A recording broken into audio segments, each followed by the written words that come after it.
students, how are you? देखो, today we are going to start 10th class chapter 8 trigonometric. जय श्री राम। देखो बेटा, इसमें आज अपन सिर्फ इसका इंट्रोडक्शन करेंगे। इंट्रोडक्शन में देखना, ट्रिग्नोमेट्रिक में तीन चीजें हैं। एक है ट्राई गोनो metric.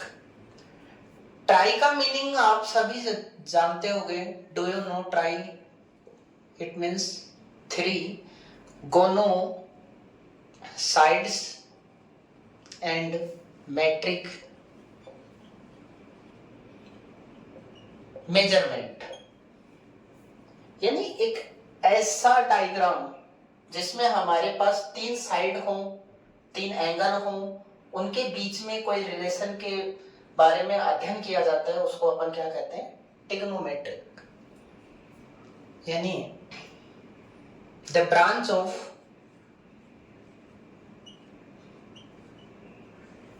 Mathematics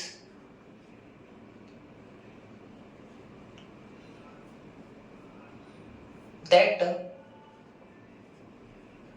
deal with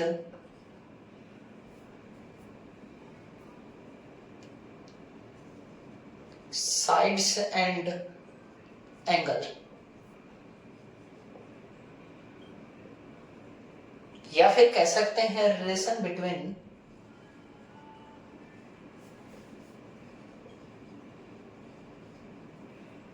sides and angle.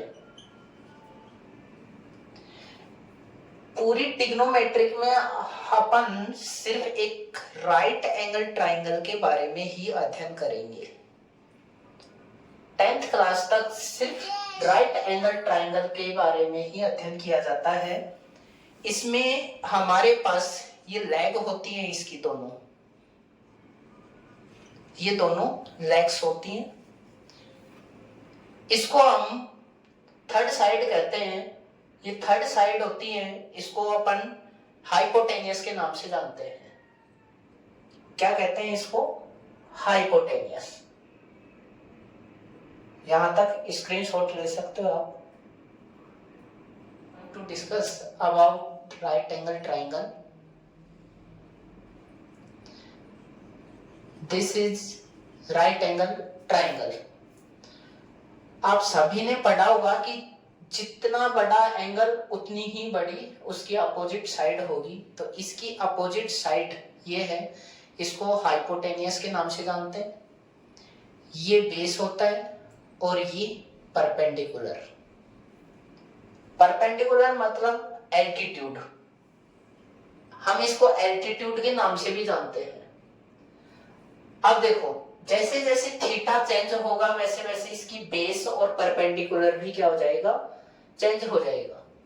ध्यान से देखना, ये आपके पास राइट एंगल ट्राइंगल है, ये 90 डिग्री का एंगल है, इसके अपोजिट साइड हाइपोटेनियस।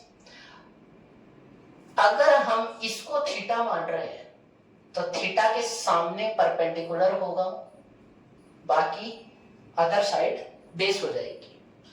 जैसे जैसे हम थीटा को चेंज करते हैं, जैसे ही मैंने थीटा को इस बार चेंज किया, यहां रखा हूं, तो थीटा के सामने परपेंडिकुलर ये हो गया, बेस ये हो गया और ये हाइपोटेनियस।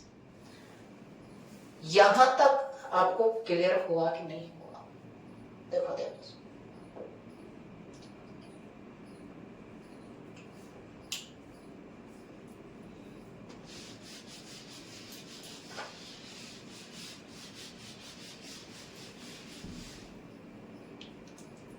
अब देखो, ट्रिग्नोमेट्रिक में हम एक थ्योरम पढ़ेंगे। इस थ्योरम को कहते हैं बोधाइन थ्योरम या पाइथागोरन थ्योरम। बोधाइन थ्योरम या फिर Pythagorean theorem.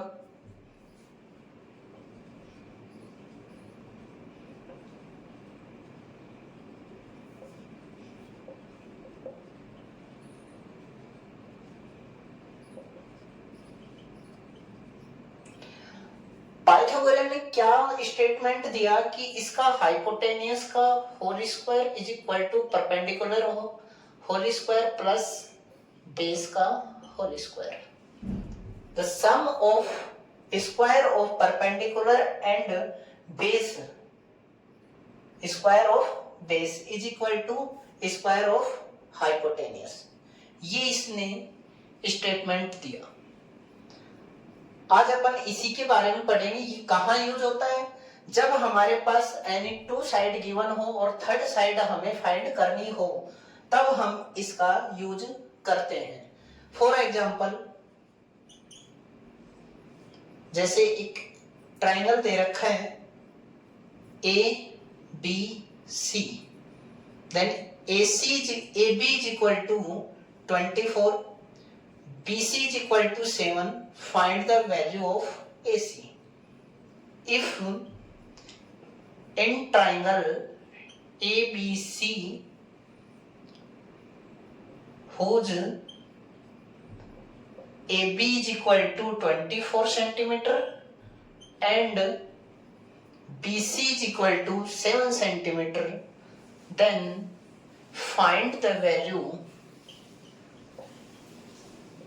of AC।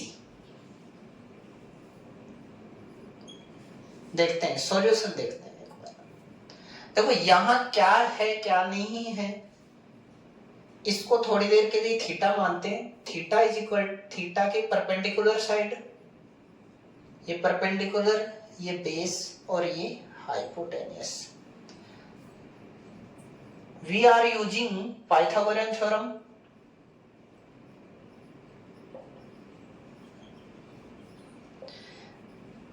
The statement of Pythagorean is h square is equal to p square plus b square। यहां तक बात क्लियर हुई कि नहीं हुई? अब यहां देखो h की वैल्यू हमें फाइंड करनी है, तो h एज इट इज रहेगा। p की वैल्यू हमें कितना दे रखा है 24, तो p की जगह 24 और ये होल स्क्वायर प्लस b की वैल्यू कितनी दे रखी है 7, तो b की जगह 7 का होल स्क्वायर। तो कोई भी स्क्वायर होता है, इसका मतलब बेस को 2 टाइम्स मल्टीप्लाई करेंगे। 24 इंटू 24, आप 24 को 24 से मल्टीप्लाई करोगे 576 होगा। कितना हो जाएगा 576। h square is equal to 576 plus then 7 square is equal to 7 into 7, 7 7 जा 49, तो 7 square 49। Sum of the 576 plus 49 is equal to 625. Reduce the square of h is equal to, यहां पर आपको क्या लगाना पड़ेगा अंडर रूट 625, और h is equal to under root 625 किसकी वैल्यू होती है 25 सेंटीमीटर की। तो h की वैल्यू हमने क्या निकाली बेटा 25 सेंटीमीटर। यहां तक बात क्लियर हुई कि नहीं हुई? ये आया कि नहीं आया एक बार देखो। इसी प्रकार से हम बहुत सारे ट्रिपलेट फाइंड कर सकते हैं। जैसे और एग्जांपल लेते हैं हम,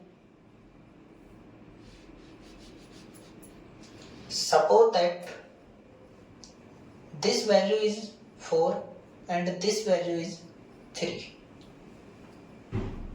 इसका सॉल्यूशन देखते हैं, h निकालते हैं। इसका गिवन है AB is equal to 4 centimetre, BC is equal to 3 centimetre, then find the value of AC। We are using Pythagorean theorem.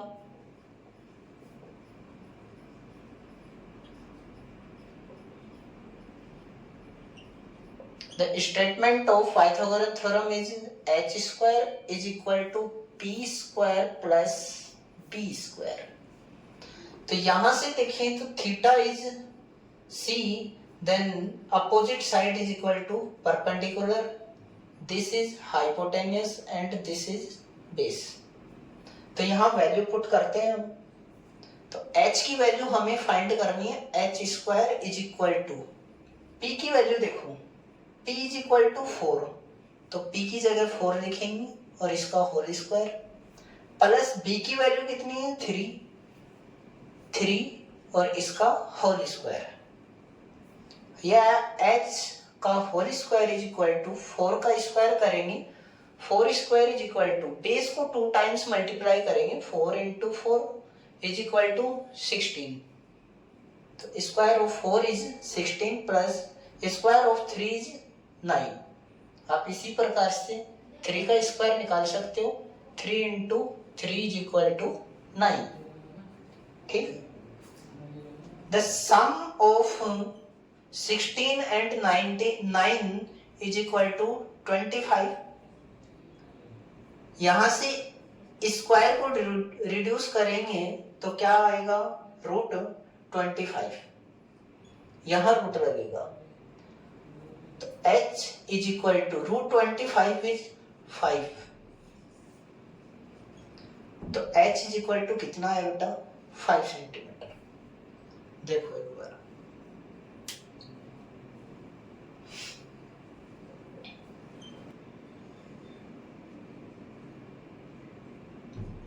PQR in triangle PQR, angle Q is right angle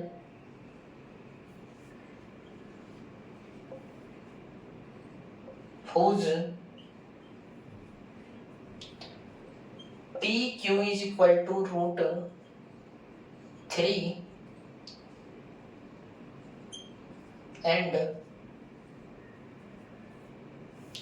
QR is equal to 1, then find the value of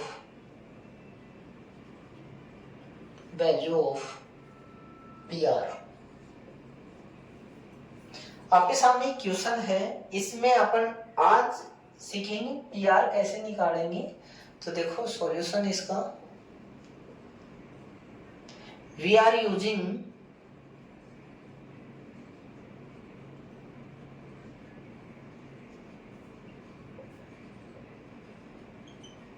Pythagorean theorem.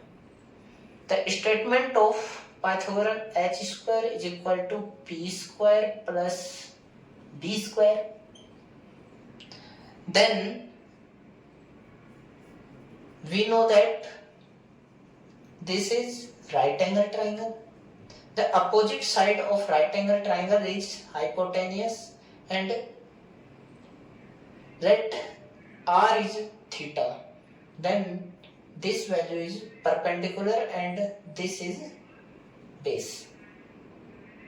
So what value of PQ? Root 3. Perpendicular is root 3. QR is equal to 1. QR is equal to 1.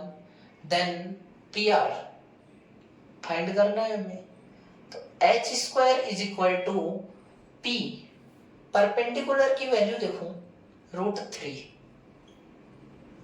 का whole square plus base is 1 का square,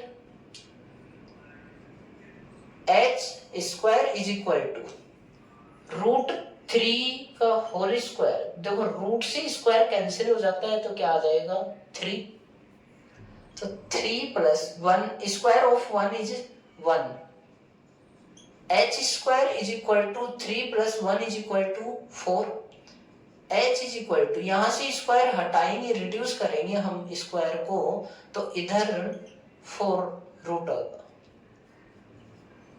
तो root 4 किसकी value होती है 2 की, तो h की value कितनी आ गई बेटा 2 सेंटीमीटर, कितनी आ गई 2 सेंटीमीटर। देखो ध्यान से,